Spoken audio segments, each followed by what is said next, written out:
Hello and welcome back to Deep Sleep Creep's YouTube channel. Today we are going to be listening to an hour-long video of true October horror stories. So get comfortable and let's begin.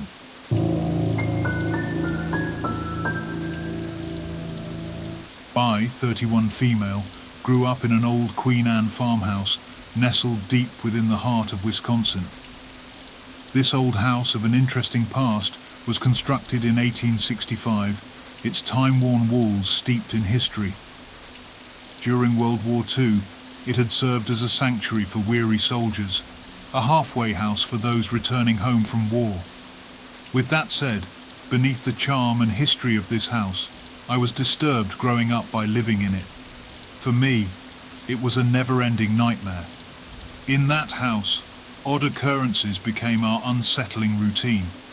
Radios would inexplicably adjust their volume, pictures would cascade off shelves, and my bedroom door seemed possessed by some unseen force, refusing to stay shut unless secured with a latch. Eerie voices would often emanate from the next room, leaving us bewildered when we found it empty. And then there was the landing on the staircase leading to the second floor. It would always be cold no matter what temperature the house was. It didn't matter if we were sweating our butts off from the summer heat, or if it was winter. It would always stay cold. Weird phenomena continued to haunt us. The entire house would shake, as though struck by an invisible force, with a resounding boom that echoed through the walls. An enigmatic banging noise would erupt within the ceiling, traversing the expanse of the house in mere seconds, too rapid to be attributed to any creature. It felt as if the very foundation of the house was controlled by unseen spirits. Outside, a weird cherry tree that stood in our backyard. It grew to a towering height, matching the 3 stories of our home. And then, there was the peculiar presence of a young woman, her hair like strands of gold, draped in a flowing white gown. She appeared frequently in the front hallway, unsettling our guests with her ethereal presence. These were just a few examples, to say the least, of the eerie occurrences that plagued our home. One day, during my middle school years, a friend named Jasmine came over. The timing couldn't have been worse. Jasmine was grappling with her mother's recent passing and suffering abuse from her father. She had, understandably, been spending a lot of time with us. Jasmine was very emotional and vulnerable, so as a distraction, we decided to play with her Ouija board. We were severely unprepared for what unfolded. The séance spiraled into chaos, and I can barely recall the precise events. What remains vivid in my memory is the look of despair in Josie's eyes as she pressed her switchblade against her throat, its blade threateningly close to her skin. Fear coursed through me, and I attempted to say something, anything. But at that very moment, the bedroom door swung open with an unnerving force, toppling the chair that had barred it shut. It slammed shut once more, as if controlled by some malevolent presence. Simultaneously, the lamp on my nightstand was propelled across the room, shattering against the opposing wall. I stammered, my voice trembling, and asked Josie what the hell she's doing. All she could manage to utter was, "I can't move." The nightmarish incident left us shaken and terrified. We never dared to speak of it again, burying the memory deep within our minds as possible. Very rarely can I recall where the presence in that house had genuinely terrified us and what exactly happened that night.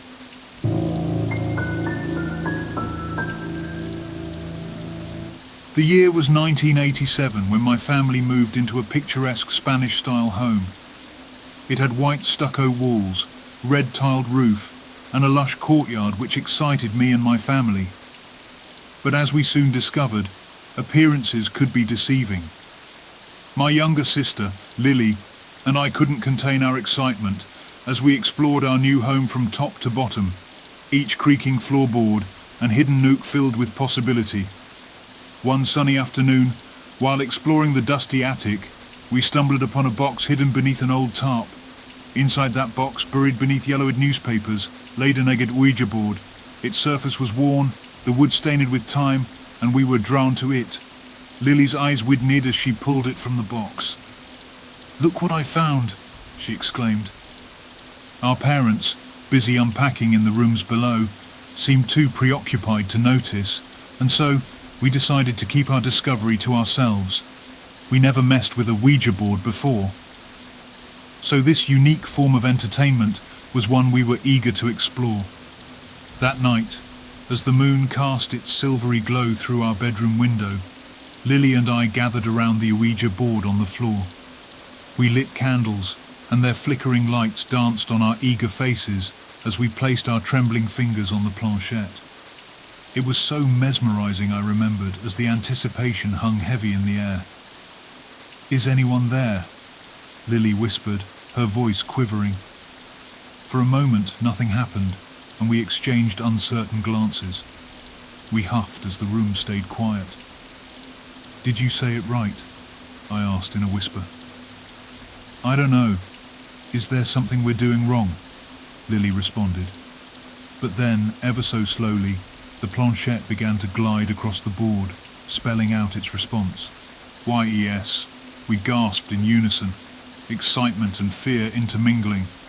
"Who are you?" I asked. "IAMMALACHI. The name Malachi appeared on the board, a name we had never heard before. Curious, we pressed on. "What do you want, Malachi?" TOBEFREE. The message was clear, but it raised more questions than answers. We dared to inquire further. "Free from what?" THEDARKNESS. A shiver ran down my spine. The room seemed to grow colder, and the shadows deepened. We knew we were in the presence of something unnatural, but our fear kept us locked in place. "How can we help you?" Lily asked, her voice quivering. "MINE. The cryptic response sent a chill through our bones. Mine? What was that supposed to mean? Our questions went unanswered as the planchette moved with increasing urgency. NOW. Panic surged as we tried to lift our hands from the planchette, but it refused to release us. The room plunged into darkness, the candles extinguishing themselves, and the air grew heavy with a malevolent presence. "Malachi, stop!" I pleaded, but our words fell on deaf ears. The planchette moved of its own accord and pointed to goodbye. And then, as suddenly as it had begun, the session ended. We were left trembling in the dark, the Ouija board still resting on the floor between us. Terrified, we woke up our parents and confessed what we have done. Surprisingly, they believed us. In the following days, our parents experienced disturbing phenomena of their own, scratches appearing on their skin with no logical explanation, and doors slamming on their own. A couple of times my dad had to pull his gun out in the middle of the night thinking there were intruders. But every night he got up, he checked that the doors and windows were still locked. Fear took hold, and our once beloved home became a nightmare. Desperate to rid our home of the malevolent presence, we called upon a medium to contact the spirit. The séance started in the living room during the day and turned into a nightmarish ordeal as the medium was possessed by the spirit. In a chilling voice, the demonic spirit spoke, delivering a message that sent shivers down our spines. "I will never leave," it hissed. "This house is mine." From that, we broke free of the séance, and the medium came back and said, "This spirit is too demonic for us to stay here." Terrified and with no other options, we hastily packed our belongings and moved out of the beautiful Spanish-style home. The demon had claimed it as its own, and we had no choice but to leave our home behind. To this day, we still don't like to talk about it. I drive past it every now and again. Each time the house is for sale. Once it's purchased by someone, it seems they move out after a couple of months. I haven't seen a year where that "for sale" sign isn't up, which leads me to believe the demonic spirit is still there possessing it. I'm not sure what became of the Ouija board. I think it's still in the house waiting for whoever else is gullible enough to also play with it.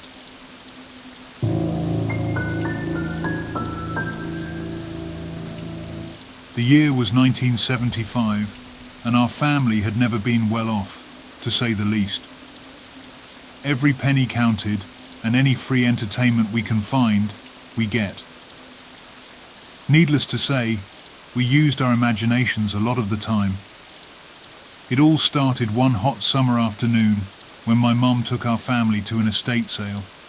My twin brother Alex, my little sister Emily and I roamed the cluttered old house, filled with memories of the old owners who lived there. And there, on a table in the corner, lay an interesting find, a Ouija board. I picked it up, feeling the worn wood and tracing the letters and numbers etched into the surface. Its price tag read, "Free," which was rare in those times. I glanced at Alex and Emily, their faces interested in it as well. We asked our mum if we could take it, and after a moment's consideration, she agreed. That night arrived when our parents were out for a work meeting, leaving the three of us alone in our small, dimly lit house. As the sun dipped below the horizon, casting shadows, we gathered around the Ouija board. The air grew thick with anticipation, and I couldn't help but feel a mix of excitement and curiosity. With our hands placed lightly on the planchette, we began to ask questions. At first, it was all fun and games, our laughter echoing through the quiet house as we were messing with each other. I accused Emily of moving the planchette, and Emily accused me. It was all fun and games, so we thought. But as the planchette started moving on its own, spelling out answers, our smiles faded, replaced by wide-eyed astonishment and unease. "Who are you?" Alex asked, his voice trembling. Agnes. The name Agnes appeared on the board. None of us knew an Agnes, which creeped me out even more. "What do you want, Agnes?" Emily whispered, her voice barely audible. Free. I looked at my brother and asked, "Free?" Then the planchette pointed to yes. "Free from what?" My twin, Alex demanded. His voice had a subtle quiver to it. Vengeance. A heavy silence hung in the room. I had a knot in my stomach. It felt like I was going to throw up. I was so nervous. Agnes sought vengeance, but for what? We dared to ask, vengeance for what? Forbetrayal. The Ouija board's answers became increasingly cryptic, and fear tightened its grip on us. The atmosphere grew colder, and a draft swept through the room, extinguishing the candles. In the darkness, we felt a presence, an icy breath on our necks, and the planchette moved with an unnatural force, spelling out NOW. Panic surged through us, but the room remained shrouded in darkness. Desperate to end the session, we tried to lift our hands from the planchette, but it clung to our fingers like a vice. We were trapped, our bones stiff, and our fear intensified as we heard a sinister whisper in the shadows. Agnesissfree. The room plunged into a chilling silence, and the planchette dropped to the board, motionless. Our hearts raced, and we exchanged horrified glances. We had unwittingly unleashed Agnes, and we knew that whatever vengeance she sought was no longer bound by the past. In a desperate attempt to rid ourselves of the malevolent spirit, we decided to burn the Ouija board. We watched as the flames consumed it, hoping it would bring an end to the nightmare. But the fire didn't purify the board. Instead, it crackled with an eerie greenish hue, refusing to turn to ash. Our parents returned from their meeting to find us in a state of distress. We tried to explain what had happened, how we had unknowingly set free a vengeful spirit named Agnes. But they dismissed our claims as overactive imaginations, fueled by the eerie old house. From that night on, our once peaceful home became a place of inexplicable and terrifying occurrences. Doors slammed shut on their own, eerie whispers filled the air, and chilling apparitions haunted our dreams. Agnes had been set free, and we were left to grapple with the punishment of messing with forces we didn't understand. As the years passed, we grew up in that haunted house, enduring sleepless nights and inexplicable terrors. Our parents remained unconvinced, believing our stories to be mere fantasies. It got to the point that every time we brought it up, our dad would put an end to it, saying we're not allowed to talk about it anymore. It wasn't until we left for college that we finally escaped the clutches of that malevolent spirit. But even now, the memories of those horrifying nights continue to haunt us, a testament to the chilling power of the Ouija board and the vengeful spirit we had unwittingly unleashed. So if you find a Ouija board that's free, there is probably a good reason why it's free. Don't mess with a Ouija board. It's not worth it.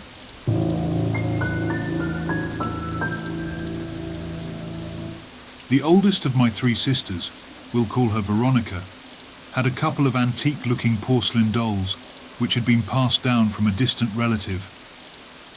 Whenever I entered her room, it always seemed to be freezing, and just looking at the dolls gave me goosebumps. Eventually, my sister moved out for college, leaving her cherished dolls behind to ensure they remained unharmed. Unaware of this arrangement, I decided to move into her room since it was bigger, and she didn't seem to mind.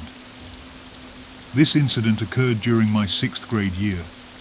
That's when my school introduced band classes. I decided I wanted to play the saxophone and decided to give it a try. I diligently kept my saxophone, safely encased, propped against a wall in the room. It weighed around 10 pounds or so. A few nights after I moved in is when strange things started happening. The creepiest of the dolls, a dark-haired figurine donned in a sinister red dress, shifted, causing my saxophone to topple over.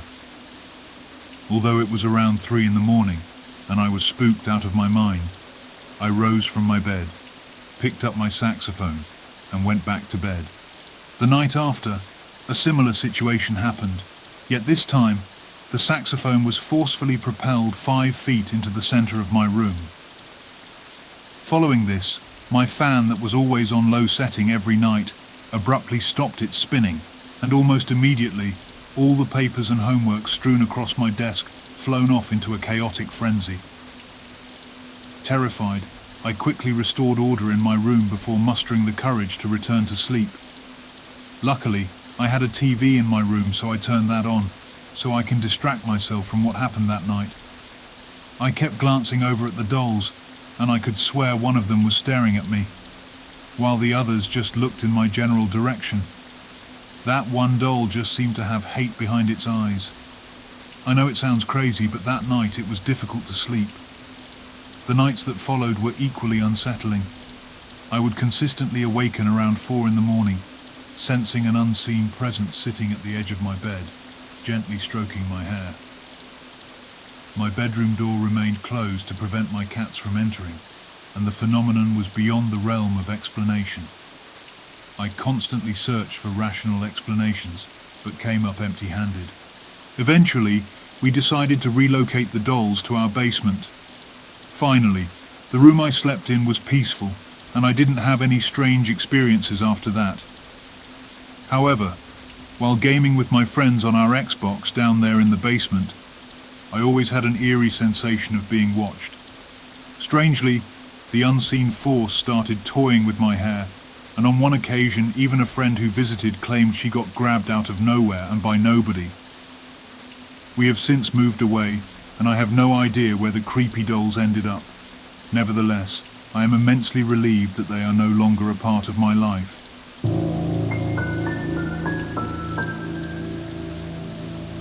There is a little hot springs nestled near the peak of the Passamaroy Pass in central Idaho. Though it is hidden in plain sight, sitting quite literally on the shoulder of the road, it is not a well-known attraction outside of the valley. But the local ranchers are quite familiar with Barney Hot Springs. It's not unusual to drive by on the weekends and see several families enjoying the water. Barney Hot Springs, or simply Barney's, is incredibly remote, even for Idaho standards. It's at least an hour of driving, over rutty dirt roads, to the small town of Salmon to the north. If you need a hospital, it's over 2 hours to the regional hospital in Idaho Falls to the south. To say you're in the middle of nowhere at Barney's is an understatement. But the seclusion is one of Barney's major drawing points. That, and the odd abundance of tropical fish swimming in the year-round warm waters.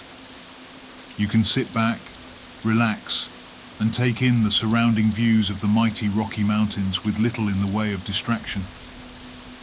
But Barney's isn't all it seems to be on the surface. An event 40 years ago turned this little hot spring from a local retreat to a local nightmare. They had crested the Passamaquoddy Pass and were coming down into the Little Lost Valley. As they approached Barney Hot Springs, standing in the middle of the road was what looked to be a child. Bringing the truck to a stop, they soon realized in horror and fascination what was before them. It was not a child, but an odd, humanoid creature. Its body was slim, with long, slender limbs and a squat little torso. The head and eyes were large and amphibian-like. It was not standing any taller than a preschooler. They could see its green skin shimmer in the brilliant midday sun. Dripping with water, it was clutching a large bundle of what could only be described as hundreds of eggs. The creature watched the truck come to a stop, then awkwardly walked over the rest of the road and down an embankment. It was obvious from the trail of water it left behind that it had just come from Barney Hot Springs. On the other side of the road was a small stream hidden in dense willow bushes. No sooner had the creature disappeared, the two truckers were driving away as fast as their Cummins engine would take them. My mum and a few regulars at the cafe took in the man's story with silent, somber expressions and comforting head nods. This wasn't the first time strange things had been witnessed in the Little Lost Valley. Of course, a frogman carrying his brood certainly was the most unique story they had heard in a long time. The regulars told the trucker not to get too worked up over the incident, as it could have been the autumn sun playing tricks on their eyes. The reassurance seemed to calm the men. They finished their coffees in a few quick gulps and headed out the door. My mum and the regulars had a good chuckle over the men's story and went on with their day. The following morning, on October 28th, one of the largest earthquakes ever recorded in Idaho struck the area. The Bora Peak earthquake was a magnitude 7.5 and could be felt hundreds of miles away. It destroyed farm infrastructure, roads and bridges. It even killed 2 children on their way to school when a brick building in Challis, Idaho, collapsed on top of them. It was a horrific and frightening day for everyone in Idaho. Barney Hot Springs was not far from the earthquake's epicenter and did not escape its wrath. A couple passing visitors near the springs that morning watched in amazement as the water drained into the earth, leaving behind a stinking, mucky hole. Minutes later, to their further astonishment, the water came splashing back into the depression, but was now boiling hot. It was a truly bizarre geologic event to see. The boiling stopped immediately after the earthquake ceased, and the water at Barney's quickly cooled. It's now more of a warm springs, having permanently lost about 15 degrees of temperature after the earthquake. The frogman has been seen a handful of times since that initial sighting, always near Barney's and almost always standing in the road. I like to think the frogman was just a doting parent getting their babies out of harm's way before the earthquake struck and annihilated everything in the hot springs. Barney Hot Springs is still a widely popular spot for the locals. No one seems to be bothered by the idea of sharing the water with a little odd amphibian man and his family. Someone even reintroduced the tropical fish after the boiling incident killed all of them. It remains just one of the many weird stories to come out of the Lost Rivers area of Idaho, where I grew up.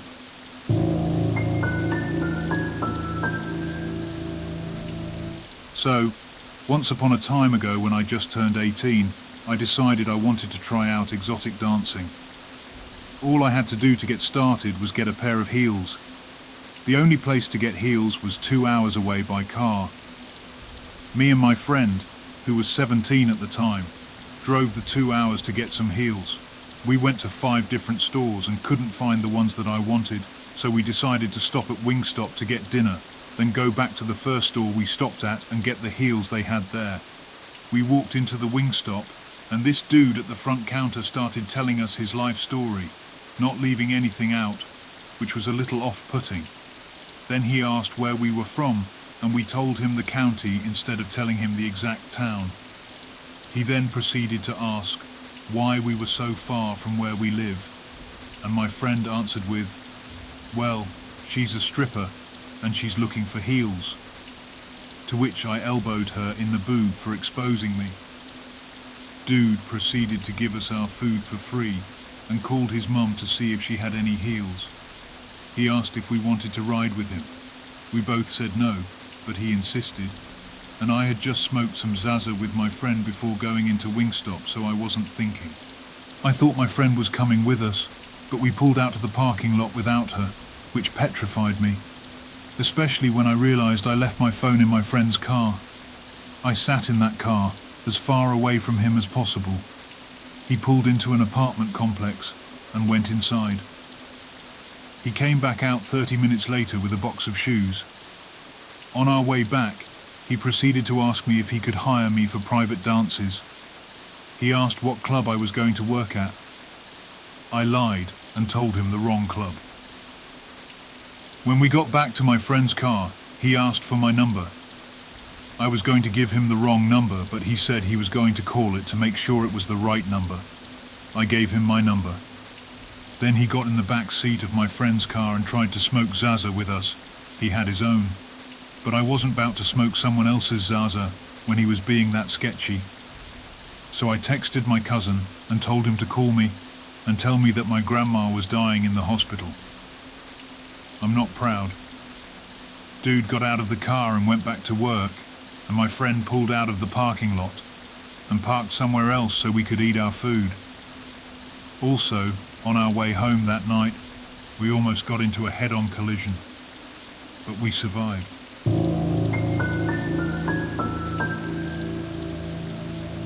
My friends, Mark, Andrew and I, had always been drawn to paranormal stories, as every sleepover it seemed like we'd only watch Ghost Hunters. It was the winter of 2005, and we had received the perfect Christmas gift, ghost hunting equipment. Eager to test our newfound tools, we decided to explore an abandoned house in our neighborhood, a place that had long been rumored to be haunted, the notorious Miller's Mansion. As we approached the old, decrepit structure, the atmosphere felt nice and spooky, which excited us even more. The moon cast eerie shadows over the warped wood and cracked windows. With flashlights in hand and EMF detectors at the ready, we entered the building. Since the front door was locked, we had to enter through the broken slider door in the back. The moment we stepped inside, a palpable sense of unease washed over us. The air felt thick and grew creepier by the second. Dust particles moved in our flashlight beams as we cautiously ventured further into the darkness. The house was a maze of decaying wallpaper, broken furniture and cobwebs that clung to our faces like ghostly fingers. At one point, I accidentally breathed in a cobweb through my nose. There were that many of them. Every creaking floorboard and distant rustle gave us goosebumps. But our excitement outweighed our fear. We were determined to capture evidence of the supernatural. As we explored room after room, the ghost hunting equipment remained eerily silent. It seemed that the rumors of Miller's Mansion were nothing more than urban legends. Disappointment gnawed at us, and our initial enthusiasm waned. Just as we were about to give up and leave, Mark's EMF detector suddenly sprang to life, its lights flickering wildly. We gathered around him, hearts pounding, as the device's screen displayed an inexplicable surge of electromagnetic activity. Andrew gasped, his voice trembling. "Is there someone here with us?" The air grew even colder, and a faint whisper carried through the building. a chilling, almost mournful voice that seemed to echo from the very walls themselves. "Get out!" My heart raced as I realized that our ghost hunting expedition had taken a terrifying turn. We had stirred something in the miller's mansion, something that did not want us there. But curiosity got the better of us, and we moved on. We followed the EMF detector's erratic readings to the basement, which I don't know how, just seemed darker. The stairs creaked ominously underfoot as we descended down the stairs. Our flashlights revealed a horrific scene. An ancient, rusted cage hanging from the ceiling, chains draped ominously beside it. A chilling gust of wind swept through the basement, killing our flashlight's light. In the darkness, we could hear whispers, soft and insidious, that seemed to come from all directions. "We told you to leave." Terror gripped us as we fumbled to relight our flashlights. When the beams finally pierced the darkness, our ghost hunting equipment was gone. The EMF detector vanished without a trace. Panic welled up within us as we realized that we were trapped in this malevolent place. Suddenly, the room was illuminated by a ghostly figure, a woman with hollow eyes and long matted hair. She floated toward us, her voice a mournful wail. "You should never have come." In that moment, our regret for venturing into Miller's mansion consumed us. We had awakened a vengeful spirit, and there was no escape from the nightmare that had become our reality. Without looking back, we ran out up the stairs and broke through the front door. We never found our equipment, and we never stopped thinking about that house. We were all lucky to make it out safely with only scratches, but we never went back there and stopped watching ghost shows. We never told our parents what we experienced either. We just kept it to ourselves and never talked about it again.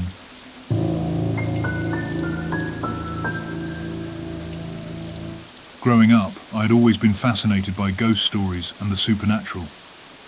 The year was 1999, and my friends and I were on the hunt for an adventure where we would be able to experience some hauntings of our own. Little did we know that our hunt would lead us to the most creepiest house in our small town, called the Henley House. The Henley House was a decaying relic of the past, its once grand facade now a crumbling, foreboding presence on the edge of town. The windows, like hollow eyes, seemed to watch our approach as we stood before the imposing wrought iron gates. We had heard countless tales of its dark history, stories of strange disappearances, eerie apparitions, and unexplainable deaths. But our enthusiasm overcame our fear, and we decided to explore it that night. It's also important to note that we did take some gummies and we were pretty high because my friends thought it would be more fun to explore that way. But I swear what we experienced was real.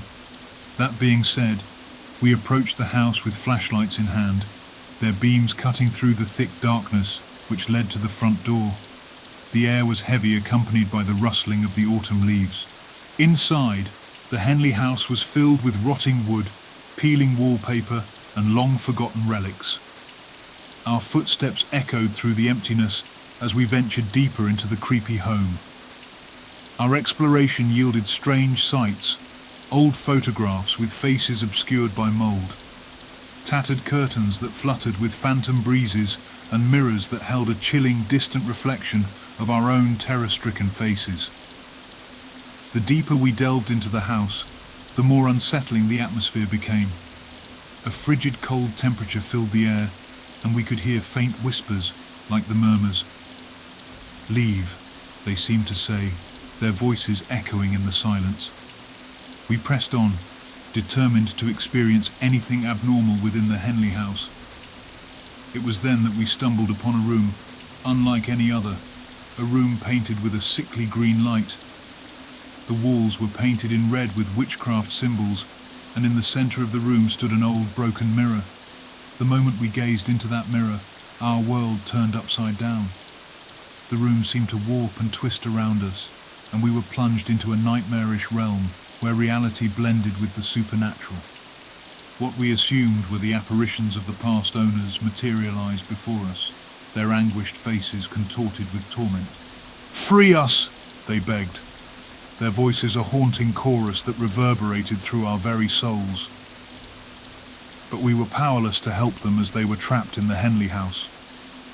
Desperation gnawed at us as we realized that we had trespassed into a realm beyond our understanding, a realm where the living and the dead were entwined. With a jolt, we were violently expelled from the room, the mirror's green light fading into darkness. Gasping for breath and trembling with fear, we stumbled out of the Henley house, our hearts heavy with the knowledge that we had encountered something far beyond our control. The horrors of that night haunted us for years, and we never spoke about it again. Since that day, the house has burned down in a mysterious fire, which was odd because no one has owned that house for decades. The police seem to think it was a couple of kids playing with fire which caused it to burn down. But despite that theory, there was nothing to prove otherwise. No lights or matches, just a burned down home. But we are relieved to know that no one will ever explore there again, and that makes us very happy. We hoped that the burning down of the house would release the poor souls, but again, we can only hope.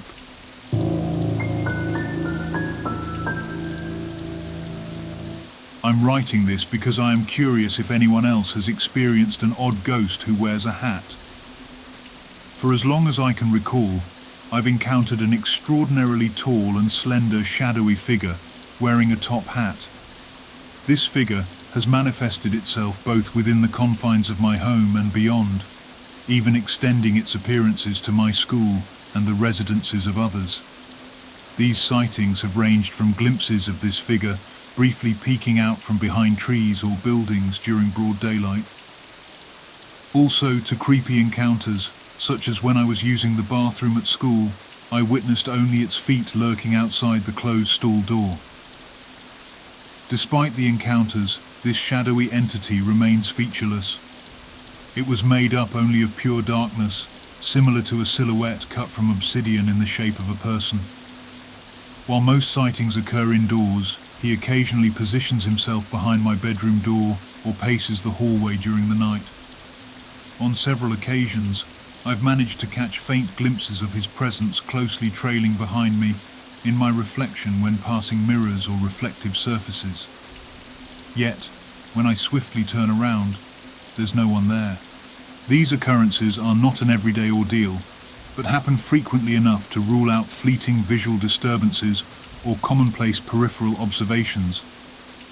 Remarkably, I've never experienced any sense of fear or dread in his presence. Instead, it seems to exude an aura of curiosity. I've delved into accounts of others who have encountered the Hat Man phenomenon, and many describe it with overwhelming dread. Curiously, I've never shared that sentiment, not even during my childhood. It leaves me pondering how widespread these encounters are, and what precisely this entity wants.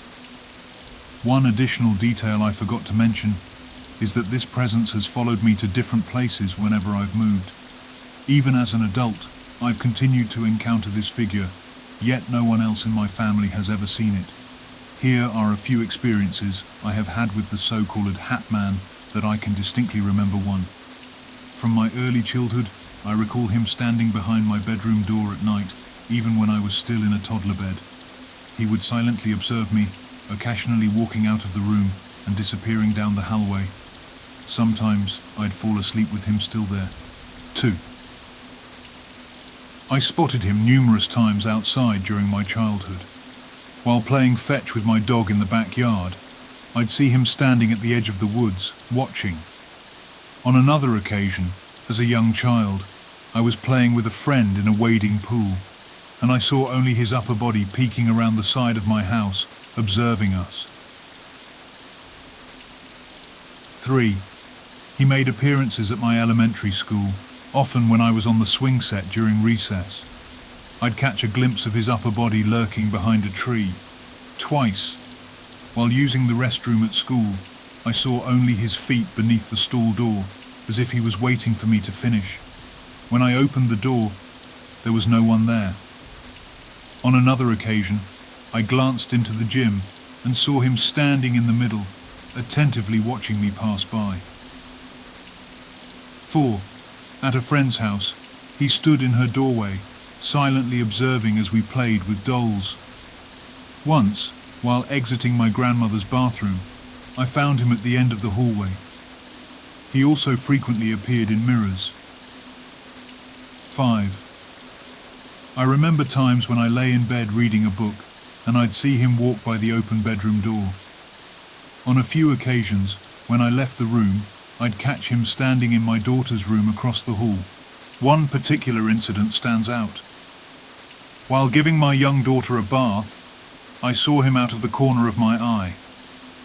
As I turned to face him, he slowly retreated from the room without making a sound, almost as if he were gliding rather than walking.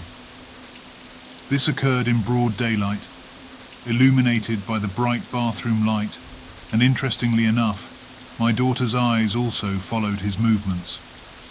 While there are many more instances, this list summarized enough of it.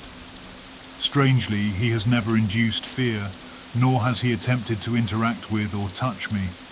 These encounters aren't attributed to sleep paralysis, as I was fully awake and often engaging with others during these occurrences. So I don't know.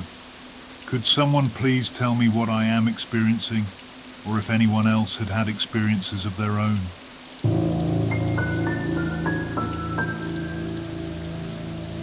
This story originates from my friend's grandfather, dating back to the 1960s in California.